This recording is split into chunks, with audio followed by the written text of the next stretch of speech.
Hello all, Luke Matias here again for Mind Body Matias. Today on the podcast, I am discussing a very important topic to me personally and for everyone else out there, and that is balance. And I'm not talking about balance as in the crow pose in yoga or anything silly like that. I'm talking mental balance, life balance, a word that gets bandied around a lot, a word that gets underestimated, a word that gets a lot of lip service. Are you in balance? Are you not? Are you? What does it mean? What does balance actually mean to you in your life? Do you have a work play?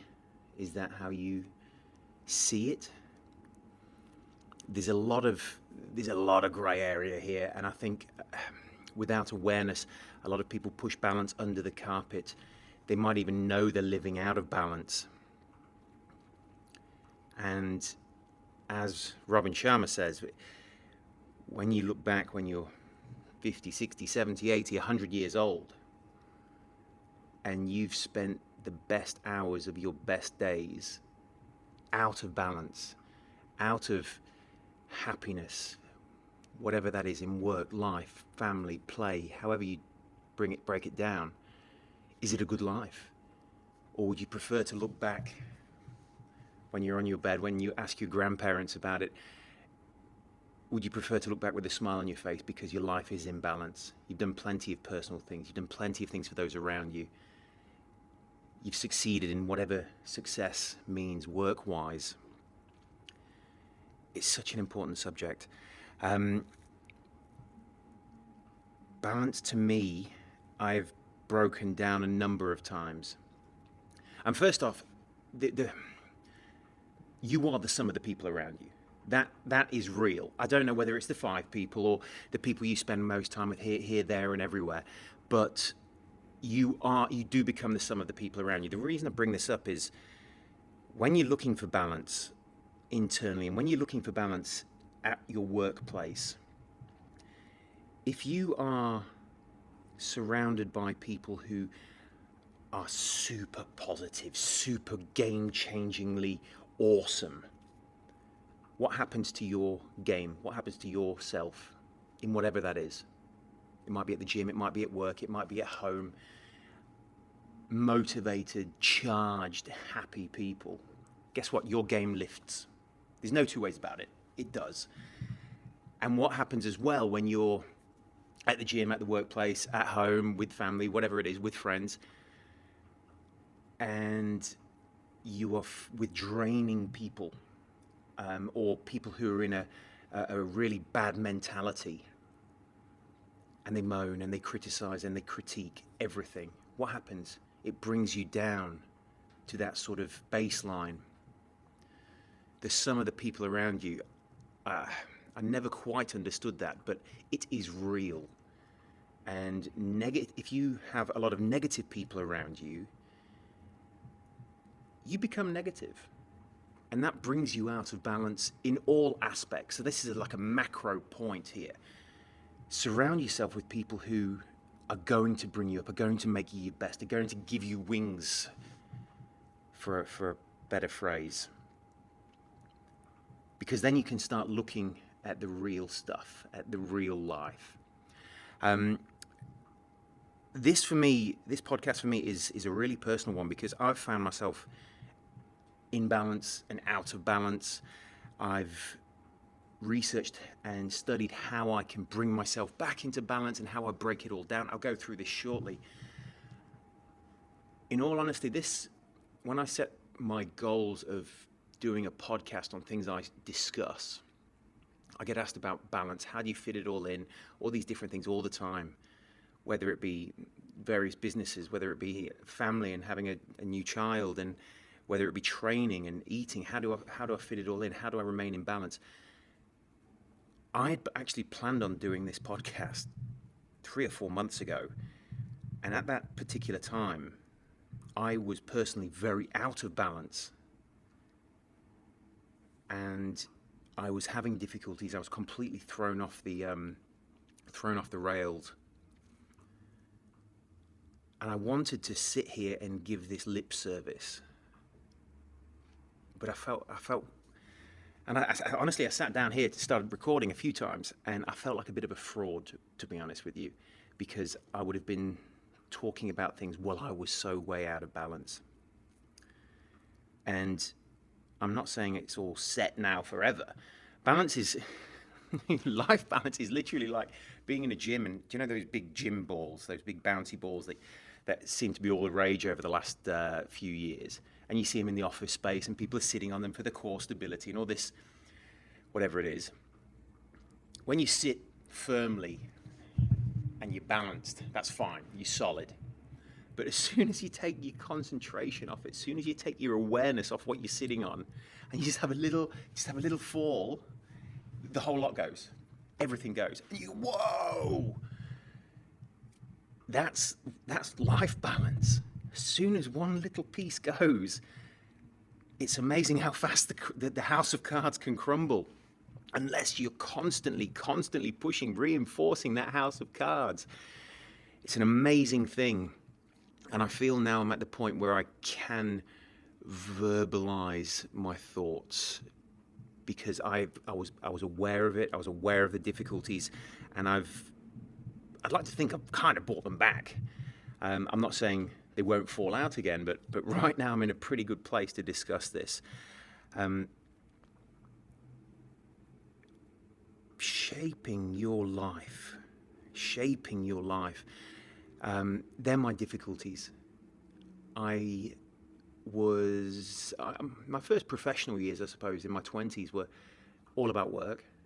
And at the same time, I was playing football and I was training and things. There was no time for anything else, because I would just work. I was motivated by money. I didn't quite know what success meant. I was influenced by society saying, oh yeah, work. Are you busy? That's a comment. Are you busy? Hey Luke, are you busy? How you doing? Are you busy? I really find that comment strange, and I get asked it 10 times a day. How you doing? Oh yeah, busy. What does that mean? Everyone's busy. What does it even mean? I think I'll revisit that a bit later. But I spent a lot of time chasing things that I was never going to win. I was chasing money. I was chasing things. I was chasing other people's admiration or other people's... I don't really know what I was thinking. I wasn't chasing what I was wanting to do myself. And I was surrounded by people who were doing the same thing. It was all about money. It wasn't about happiness in life. It was just about doing deals and doing this and doing that. And I just completely went into that hole. Now, when I had my sort of growth moments personally, I decided to, when I was learning from better people and not better, different people, different mindsets, when I was surrounding myself with different people, I think straight off the top of my head, one of my friends, mentors, business friends and mentors, Anthony Baldasso. He has he's a co-owner or co-partner in a significant architecture company here in Melbourne. He's got an office in New Zealand, growing, 60 plus staff, 30 years in business with his best mate, Stephen Cortese. He's a big influence, and I get to spend time with him every week. And this is, again, for me, he seemingly is in very much balance. He's got a great wife, great life, great kids, great business. And I did an interview with him, and the amount I learn every week, just passively, from amazing people. And what I learned from him is it's not just, things are great.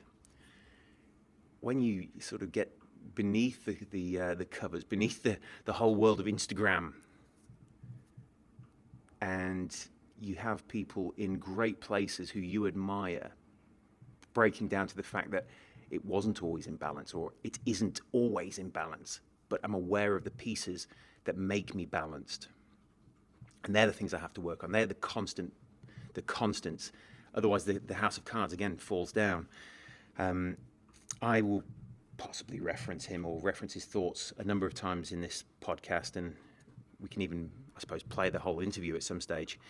But how I began to break down balance was business, family, and personal. That seems all fairly straightforward. The business I had to go through first. I had to look at the numbers and the targets and the this and the that and the staff, and then family. I was paying a bit of lip service to, spending a bit of time here and there. And personal, what was I doing personally? I was playing football. I was training. Was I working on myself? No. Was I learning? No. So something was not quite right there. And then it was in 2016 when I started listening to the Tim Ferrisses and the Gary V's and the Tony Robbins and the Richard Bransons and interviews on star performers all over the world. I didn't really hear this anywhere. I sort of made up my own mind around it with their influence. I had it completely wrong. I'm not saying this is right, but what you assume are your goals or your steps or your balance are the things that you prioritize in life. Break them down. Be aware. Are they really in the right order? Are they really there? So mine was business, family, personal, which really bordered on business, personal, family. Semi, whatever. Either way, I had it exactly the wrong way around. For me personally, for my mindset, for my type, I turned it around and I realized that when I leave myself till last, I'm not as good as when I prioritize pieces in my personal life. I'm a father, I'm a family person. I love the people around me. I love spending time with them. I love giving. But there's also a few things that I have learned that I have to do personally. Otherwise, I'm just not as good. Things like training. I work hard enough, all these different things. Training is one of the things I have to do. I train resistance training 5.8 times a week. As I've said before, I measure everything. That's my average over the past sort of 4 or 5 years, resistance sessions. Cardio, I no longer play football, but I take my personal fitness very well. I want to get back on stage bodybuilding. I want to be stronger than I've ever been before. All these little personal goals. This isn't me being selfish. This is just one of those things that I need to do to personally be comfortable, to personally be happy, and I'll do that for the rest of my life. I need to eat well. I need to be very mindful. I need to plan this. I need to put in enough consistent effort into how I function. Because when I'm not performing. I'm not giving my body the right nutrients. I'm not outlasting everybody else. I'm not growing. I'm not allowing my mindset to be on the ball 99% of the time. And you know when you have a load of junk food and you fall off the wagon and you just feel rubbish. You go out for a big Chinese lunch and it's all lovely. What happens at 2-3 o'clock? You feel cactus. You feel horrendous. That's not making me a better family person because I go home and I sleep. I don't want to play with little Faithy when I get home if I've had rubbish. I certainly don't feel like doing any work or doing any deals because I'm just couch potato-like. So there's some of the things personally I like to do, and I've added into that my morning routine. If I feel like being lazy, which I do every day, my alarm will go off slowly, and every day is a struggle. But if I don't have that little thing of inspiration to get my big backside out of bed, and I lie in bed and I sleep for another couple of hours, I feel like I'm chasing the day. If I sleep until 7 o'clock on any day or 6:30, I feel like I'm chasing the day. I've not got my power hours out. I've not spent the time journaling. I've not spent the time mentally preparing for the day. I've not done my difficult tasks. My morning routine is so imperative to me. And do you know what? That doesn't affect anyone. That doesn't affect wives, families, friends, anything. Because nobody can take your morning. There's nothing happening. There's no one emailing me. There's no external influence anywhere. There's no whatever it is. I can go and be myself. That is one of the things that I'm personally massively motivated to keep in my life, and I will, because it makes me better. And I'm the only one who can measure that. I can say, oh yeah, I've been up early. And I'm only lying to myself. It makes no effect on anybody else. No effect on anybody else. That is one of the things that I have to have personally. I have to learn every day, whether that be through podcasts, whether it be a personal subject that I like, or whether it be a business subject, or a mindset subject, or a breathing, or a meditation piece, all these different things, or just learning from mentors. I have to learn. So we've got training and eating. We've got a little bit of time in the morning to myself. And that's not being selfish. That makes me personally, I'm aware, I'm ready, I'm fit for life. I'm fit to outlast everybody around me when that sort of is on the ball. When I get up early and I do my work, I can then spend time on my family. I then justify spending an hour every morning when Faithy wakes up. I go up, we have breakfast together as a family with Court. And it's lovely, and I don't have my phone on me. I don't care what emails are coming through because I've already blasted out a couple of my power hours. And now my mind is all about my little family, my beautiful little family. And in addition to that, my family back in the UK, my family over here, my extended family, they're a priority. And it's good, mindful time that we absolutely spend with them, whether it be weekly, on the phone, daily, whatever it is. It's mental, mindful time where I'm not, again, giving them lip service by having my phone and semi-talking through the side of my head and watching whatever. I love conversations. I love learning from them. I love speaking to them. I love helping them in any way. And that's a constant battle, because when the stress is on, can you really be mindful around your conversations with those around you? I know when I'm personally very strong, when I've been eating well, when I've been training well, when I've been getting up early and going through the processes and winning that way, I know I've got more patience. I know I've got more longevity to spend with my family. I know I've done enough to really justify mindful time with them. And do you know what? When I have that personal stuff locked down, it's not selfish. It's not long a day. I mean, I train every day, but I'm in a gym for 33 minutes a day, 3-minute sort of warm up, and then 30-minute hard session, and then I'm out. And it's always within my day. If I'm over in the eastern suburbs, I'll go to a gym in the eastern suburbs. If I'm going from home to my office, I go past 3 gyms that I'm a member of. It works. There's efficiencies here. So I will go to the gym when I'm on the way into the office. I very rarely go to a gym, come back, and then double back on myself. Everything's efficient. So it's not being selfish. It's making the most of my time. And these little things personally, when I'm in balance, I'm just a better father. I'm a better husband. I'm not thinking, oh my God, I've got that doubt that I ate a load of rubbish, or I haven't trained for a week, or I've been lazy, I've not been getting up, I've not been doing my power hours, my things that make me better. I get anxious. I try and chase my tail and don't then have time over the weekend for family because I'm doing this and I'm chasing, I'm constantly on that bloody mouse wheel. So, personal in line, I'm a better family man, better father, better husband, better friend, better son-in-law, whatever it might be. I'm just better. And guess what happens when those two are in line?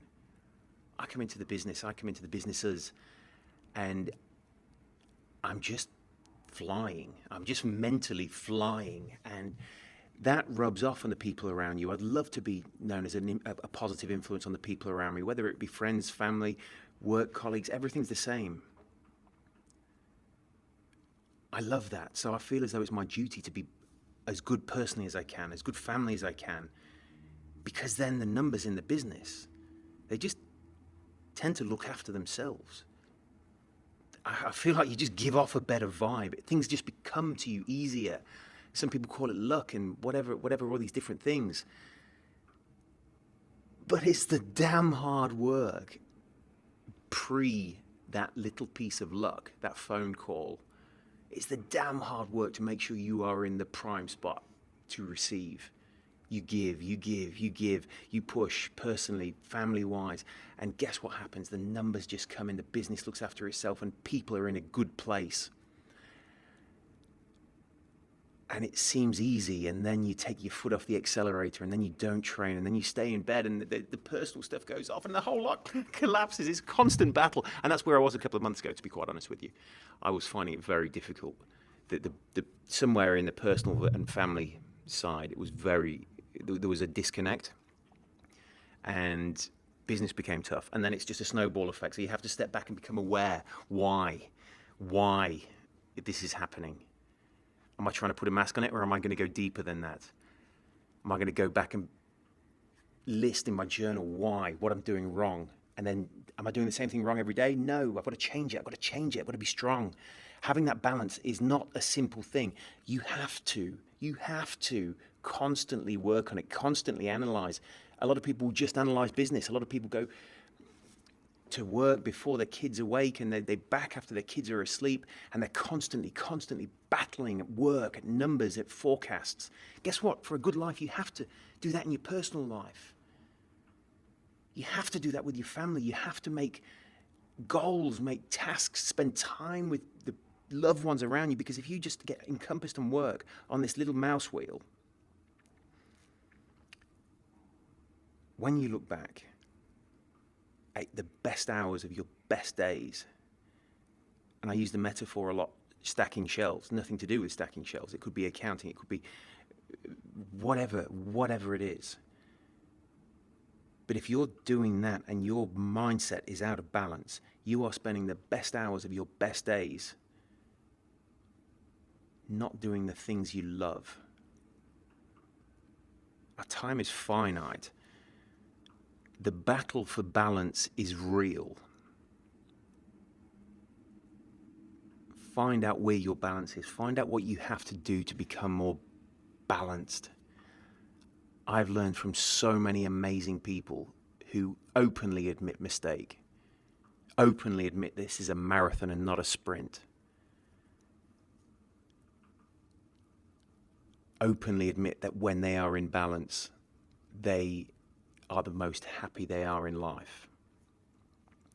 Balance is so important. Find it, measure it, make it better, deliver every day. Spend the best hours of your best days in happiness, in balance. My name is Luke Matias, and this is Mind, Body, Matias.